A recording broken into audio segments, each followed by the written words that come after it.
नमस्कार दोस्तों, पिछले लेक्चर में हमने क्वेश्चन नंबर 3 किया था और अच्छा क्वेश्चन था, बहुत कुछ सीखने को मिला। अब चलिए क्वेश्चन नंबर 4 करते हैं। थोड़ा सा टेढ़ा क्वेश्चन है, समीकरण भी काफी बड़ी है। क्वेश्चन नंबर 4 समीकरण है कि x square plus y square बराबर a x square minus y square, ये समीकरण है। इसका अनुरेखण कीजिए, इसका डायग्राम बनाइए। ठीक है भाई, बनाते हैं। सबसे पहले समिति चेक करते हैं, ठीक है ना। इसमें कई चीजें आपको अच्छी मिलेगी, देखने में बड़ा मजा आने वाला है इस क्वेश्चन में, क्योंकि समीकरण बड़ा है, कोई आइडिया आपको है नहीं, बिल्कुल भी जीरो आइडिया है, यूं कहूं तो कोई भी आइडिया नहीं है, क्योंकि ऐसे समीकरण आपने पहले कभी देखे भी नहीं है। तो ऑब्वियसली बात है कि ऐसे समीकरण को हल कैसे किया जाता है, डायग्राम कैसे बनाया जाता है, थोड़ी बहुत भी आइडिया की बात करूं कि भाई हल्की सी झलक भी आपके दिमाग में होगी इसके बारे में, तो बिल्कुल नहीं, कोई झलक नहीं, कुछ नहीं पता कि क्या होने वाला है इसमें। ठीक है, तो मजा भी आएगा। तो पहले समिति पे आ जाते हैं, और मैंने आपको पहले भी लास्ट लेक्चर में बता दिया था, जो है उसके बारे में बात कीजिए, जो नहीं है उसके बारे में बात मत कीजिए, क्योंकि नहीं वाली चीजें बहुत है। वाई की पावर सम में एक्स की पावर नहीं है, यहाँ है लेकिन यहाँ नहीं है, तो हम तो सबकी बात करते हैं, सारे एक्स, सभी एक्स के ऊपर अगर समघात है तो समघात है, वरना अगर एक भी एक्स ऐसा है जो समघात का नहीं है तो फिर नहीं है ना। तो जब बात होती है तो सबकी होती है, फिर कोई इक्के दुक्के की बात नहीं होती। इसका मतलब ये जो समीकरण है, ये एक्स के लिए, एक्स की जो घातें हैं वो सम नहीं है, इसलिए वाई एक्स के प्रति सममित भी नहीं है, और नहीं है उसकी कोई चर्चा होनी नहीं है। वाई की पावर 2, वाई की पावर 2, वाई 2 बार है, दोनों पे समघात है, इसका मतलब ये वाई की घात सम है। वाई की घात सम में तो किसके प्रति सम्मित हुआ, वाई की घातें सम है, वाई की घात सम है, इसका मतलब उल्टा एक्स एक्स के प्रति सम्मित है। बेटा मैं बार बार आपको याद भी दिला रहा हूँ ताकि आपको बार बार रिकॉल हो जाए। जब वाई की घातें सम होती है तो एक्स एक्स के प्रति सम्मित होता है, एक्स की घातें सम होती है तो वाई के प्रति सम्मित होता है, तो ये एक्स एक्स के प्रति सम्मित है, ये ग्राफ प्रति सम्मित है। ठीक है, विपरीत चतुर्थांश की समिति आप चेक कर सकते हैं, इसमें नहीं होगी, बिल्कुल नहीं होगी, क्योंकि वाई एक्स के प्रति सम्मित है नहीं, वाई एक्स के प्रति सम्मित है नहीं, इसलिए जब कोई भी ग्राफ वाई या एक्स एक्स में से किसी एक के प्रति सम्मित है और एक के प्रति सम्मित नहीं है, तो विपरीत चतुर्थांश में भी सम्मित नहीं हो सकता। समझ रहे हैं बात, क्यों नहीं हो सकता? चलिए बात कर लेते हैं। ये हमारा ग्राफ है, ये ग्राफ मान लीजिए एक्स एक्स के प्रति सम्मित है। एक्स एक्स के प्रति सम्मित होने का मतलब जैसा पहले में होगा वैसे चौथे में होगा, जैसे दूसरे में होगा वैसा का वैसा ये दूसरे में होगा, वैसा चौथे में होगा, मतलब एक तरह से दर्पण का काम करेगा एक्स एक्स। सही है। अब सोचिए जो एक्स एक्स के प्रति सम्मित होगा, क्या वो विपरीत चतुर्थांश में सम्मित होगा? तो जवाब है नहीं होगा, तो वो समिति चेक करने का फायदा ही नहीं है, क्योंकि अगर एक्स खाली एक्स एक्स के प्रति सम्मित है तो नहीं हो सकता। ऐसे आप वाई वाला भी ले सकते हैं, अगर केवल वाई के प्रति सम्मित है और एक्स के प्रति सम्मित नहीं है तो ये लीजिए, खाली वाई के प्रति सम्मित है तो उसका एग्जांपल ले लीजिए, ये लीजिए खाली वाई के प्रति सम्मित है ना, वाई के प्रति सम्मित, तो क्या विपरीत चतुर्थांश के प्रति सम्मित है? नहीं है। और मैंने याद हो पिछले लेक्चर में आपको लिखाया था, जो एक्स एक्स और वाई एक्स दोनों के प्रति सम्मित है वो विपरीत चतुर्थांश में भी सम्मित है, तो आपको चेक करने की वैसे भी जरूरत नहीं है कि जो दोनों के प्रति सम्मित है वो सम्मित विपरीत चतुर्थांश में भी सम्मित है, तो चेक करिए मत। और जो केवल एक्स एक्स के प्रति सम्मित है, वाई के प्रति नहीं है, या वाई के प्रति है एक्स के प्रति नहीं है, वो विपरीत चतुर्थांश में सम्मित हो भी नहीं सकता, उसको वैसे मत चेक कीजिए, चिंता ही मत कीजिए। और वो वाई बराबर एक्स के प्रति भी समिति नहीं हो सकती। ठीक है, इसलिए केवल एक्स एक्स के प्रति समिति होगी। हमें सिर्फ ये पता चला है कि ग्राफ पहला और चौथा एक जैसा, दूसरा और तीसरा एक जैसा, बस इतनी जानकारी हमें इससे मिली है, कोई बात नहीं, इतनी जानकारी से काफी। एक बार तो आगे बढ़ते हैं मूल बिंदु की तरफ। मूल बिंदु चेक करते हैं। मूल बिंदु में क्या करना होता है, एक्स 0 और वाई 0 रखने पर अगर समीकरण संतुष्ट हो गई तो सही है। मतलब संतुष्ट होने का मतलब क्या होता है बेटा, LHS बराबर है RHS, एक्स का मान 0, 0 का स्क्वायर, वाई का मान 0, ठीक है, और एक्स का मान 0। अब आप अपने LHS RHS को चेक कर लीजिए, क्या आया, आपका LHS आया 0, RHS आया 0, जो कि साफ दर्शाता है कि LHS बराबर है RHS, जिससे कंफर्म हो गया कि यह है वक्र मूल बिंदु से जाएगा, वक्र मूल बिंदु से जाएगा, कोई भी डाउट नहीं है। तो एक बात और पता चल गई, दो जानकारी अब हमारे पास है, मैं आपको दोनों को याद दिला देता हूँ। ग्राफ पहला और चौथे में एक जैसा है, दूसरे और तीसरे में एक जैसा है, एक्स एक्स के ऊपर नीचे एक जैसा है, मूल बिंदु से जाता है। इतनी जानकारी अभी हमें मिल चुकी है। यानी यूं मान लीजिए हमें एक आंख के बारे में पता चल गया और एक कान के बारे में पता चल गया। अभी तो बहुत कुछ है और भी, और जानकारी उठाते हैं। अक्षों से प्रतिच्छेद, प्रतिच्छेद का क्या हिसाब किताब है? एक्स एक्स को काटेगा, नहीं काटेगा? अक्षों से प्रतिच्छेद, पहले एक्स एक्स से निकाल लेते हैं। एक्स एक्स से प्रतिच्छेद, अब तो आपको तीसरा सवाल कर रहे हैं तो आपको आइडिया हो गया होगा। एक्स एक्स से प्रतिच्छेद के लिए आपको क्या करना होता है? y बराबर 0 लेना होता है। y का मान 0 रखेंगे और सॉल्व करेंगे। समीकरण में जाइए, y का मान 0 रखिए। ये हो गया x, ये हो गया एक्स स्क्वायर, y का मान 0, a एक्स स्क्वायर, y का मान 0, y का मान 0 ले लिया। ये हो गया आपका एक्स क्यूब बराबर ए एक्स स्क्वायर, पदों को एक तरफ कर लीजिए, एक्स क्यूब माइनस ए एक्स स्क्वायर बराबर 0, एक्स स्क्वायर कॉमन ले लीजिए, एक्स माइनस ए बराबर 0। यहाँ पे आपको एक्स स्क्वायर बराबर 0, वह एक्स बराबर ए, इससे एक्स का मान 0 आ गया और एक्स का मान ए आ गया। यानी ये हमारा जो ग्राफ है, ये जो भाई साहब है, ये ग्राफ को एक्स एक्स को 2 बार काटेंगे, एक तो 0 पर और एक पर। 0 पर काटेंगे भाई, ये बात तो हमें पहले से ही पता है। ये नया क्या मिला? नया कुछ नहीं मिला। क्यों? क्योंकि मूल बिंदु से गुजरेगा, ये बात तो हमें पहले ही पता थी, तो इससे कुछ नया नहीं मिला। हाँ, एक बात नई जरूर मिली कि ए पर भी काटेगा। तो 2 बातें। अब हमारे पास 3 बातें हैं। ग्राफ एक्स एक्स के ऊपर नीचे एक जैसा होगा, जैसा पहले में होगा वैसा चौथे में होगा, जैसा दूसरे में होगा, जैसा भी होगा, जो भी होगा वैसा ही तीसरे में होगा। और ग्राफ जो भी है, जैसा भी है, वो एक बार ए से जाएगा और एक बार 0 से जाएगा। चलिए वाई एक्स से प्रतिच्छेद निकालते हैं। क्या वाई एक्स का प्रतिच्छेद आपकी कोई मदद करेगा? वाई एक्स से प्रतिच्छेद, क्या वाई एक्स को कहीं काटता है? काटता है तो कहाँ काटता है? वाई एक्स से प्रतिच्छेद निकालने के लिए एक्स का मान 0 लेने पर समीकरण में जाइए और एक्स का मान 0 रखिए। 0 का स्क्वायर प्लस वाई स्क्वायर बराबर RHS साइड में, ये समीकरण है। एक्स का मान 0 प्लस वाई स्क्वायर, ए 0 माइनस वाई स्क्वायर, ए 0 स्क्वायर माइनस वाई स्क्वायर, ये सारा 0 हो गया। ये माइनस का ए वाई स्क्वायर हो गया, ए माइनस ए को आप उस तरफ ले आएंगे, ये इस तरफ आके 0 हो जाएगा। वाई स्क्वायर बराबर 0 आ गया, वाई स्क्वायर बराबर 0 तो वाई बराबर भी 0, वाई बराबर 0 से फिर आपको वही मिला मूल बिंदु। वाई एक्स को काटेगा, वाई एक्स को कहाँ काटेगा? 0 पर काटेगा। तो ये बात तो आपको 3 बार पता चल गई। मूल बिंदु से गुजरता है तब ये बात पता चल गई कि एक्स 0 वाई 0 से जाएगा। फिर एक्स एक्स को कहाँ काटेगा? 0 पे काटेगा, फिर पता चल गई। वाई एक्स को कहाँ काटेगा? 0 पे काटेगा, फिर पता चल गई। तो एक ही बात आपको 3 बार मिल गई। कोई बात नहीं, कोई बात नहीं, जितना मिला है उतना तो पर्याप्त है। एक बार 0 से जाएगा, ए से जाएगा, एक्स एक्स के ऊपर नीचे एक जैसा होगा। आगे बढ़ते हैं।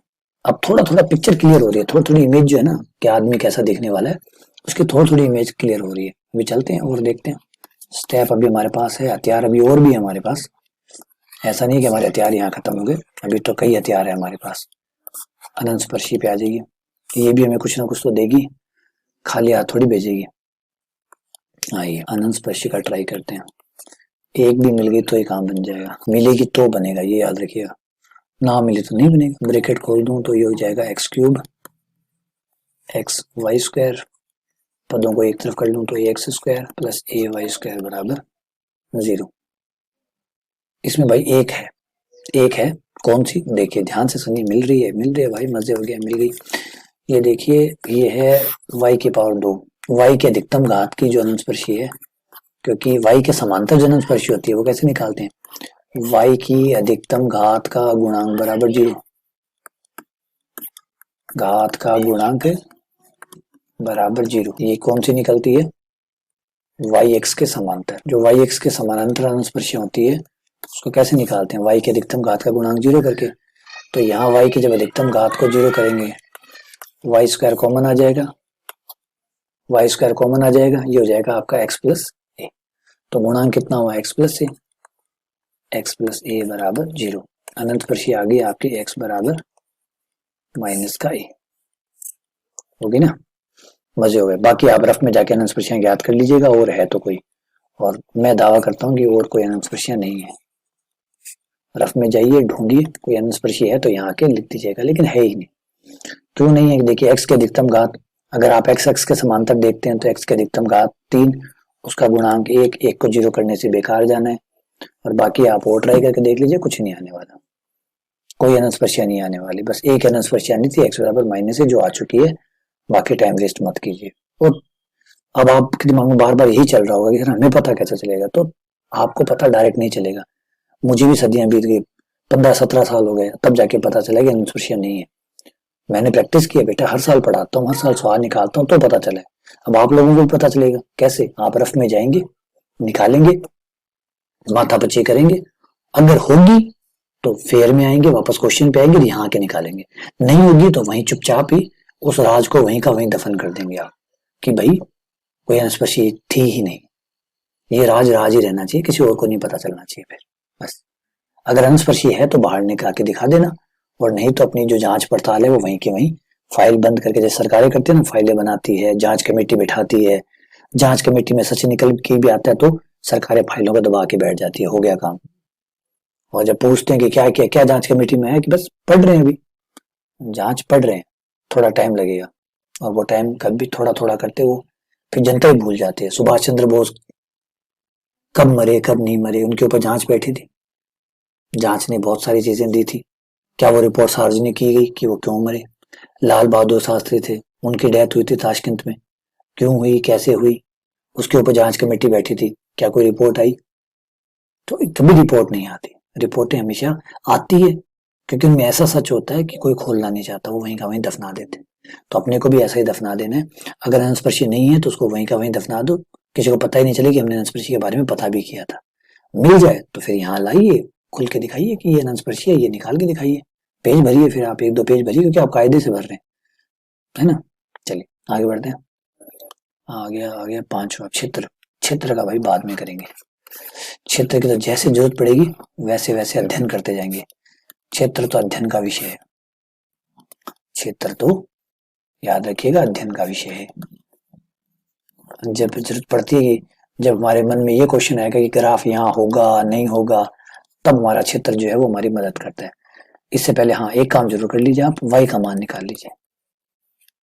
y का मान निकाल लीजिए। कैसे निकालेंगे?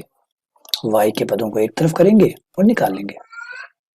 y के पदों को एक तरफ कर लेते हैं। आ जाओ भाई साहब, y वाले जो भी हैं वो इधर आ जाओ, x वाले भैया उधर चले जाओ। X y square plus a y square बराबर a x square minus x cube. Y square common ले लीजिए, x plus a y square, x square a minus x, y square बराबर x square a minus x बटा x plus a. और y बराबर, अब आपको कि सर आपने y क्यों निकाला? क्योंकि y तो हमें बताएगा ना कि कौन से x पे y आएगा नहीं आएगा। जिस भी x पे y नहीं आएगा इसका मतलब वहां पे ग्राफ नहीं बनेगा, और अगर x पे y आता है मतलब ग्राफ बनेगा। तो ये जवाब हमें कौन देगा? हमें ये y तो देगा ना, इसलिए हमने y निकाला। फिर से याद दिला दूं कि मैंने y इसलिए निकाला ताकि मुझे पता चल जाएगी कि कौन से x पे y आ रहा है, कौन से पे नहीं आ रहा है। नहीं आ रहा है इसका मतलब ग्राफ नहीं है, आ रहा है मतलब है। ठीक है, चलिए अब अपने ग्राफ पे आ जाते हैं। ग्राफ की जो जानकारी है उनको सबको इकट्ठा करते हैं और डालते हैं। ग्राफ में जो हमें दिया गया है, सबसे पहला देखिए ग्राफ एक्स एक्स को, मतलब एक्स एक्स के प्रति सममित है, तो जो ऊपर बनाना है वो नीचे बनाना है। 50% ग्राफ आपको बनाना है, मतलब आपको फर्स्ट और सेकंड में बनाना है। जो भी फर्स्ट और सेकंड में बनेगा वही फोर्थ में, फर्स्ट वाला फोर्थ में आ जाएगा और सेकंड वाला थर्ड में आ जाएगा। तो आपको सिर्फ ऊपर ऊपर का बनाना है, मतलब 4 क्वाड्रेंट में से 2 क्वाड्रेंट में ग्राफ बनाना है। बचा हुआ 2 क्वाड्रेंट का अपने आप ही कॉपी होकर नीचे आ जाएगा। एक बात। दूसरी बात, ग्राफ के बारे में एक जानकारी और है कि ग्राफ जो है वो मूल बिंदु से जाता है और एक्स एक्स को एक जगह और काटता है, वो है ए पे काटता है। ठीक है भाई, सही है, काटता है। एक अनंत स्पर्शी है एक्स बराबर माइनस ए, एक्स बराबर माइनस ए इस तरफ आएगी, ये अनंतस्पर्शी एक्स बराबर माइनस ए। अब मैं अपने इंट्यूशन से ग्राफ बनाऊंगा, इंट्यूशन का मतलब मेरे मन के विचार से, और फिर उसको चेक करूंगा कि मैंने सही बनाया या गलत बनाया। चेक करके दिखाऊंगा मैं कैसे चेक किया। देखिए मेरा मन ये कहता है कि जब ग्राफ होगा तो अनंतस्पर्शी अगर है तो ग्राफ ऑब्वियसली बात है अनंतस्पर्शी के साथ साथ चलता हुआ आएगा, या यूं मानिए अनंतस्पर्शी के साथ चला जाएगा, यहां से मूल बिंदु से ग्राफ अनंतस्पर्शी के साथ साथ चला जाएगा, जो चाहे मान लीजिए, आपकी इच्छा है, या तो अनंतस्पर्शी के साथ चला गया या अनंतस्पर्शी के साथ अनंत से आ गया, ये होगा।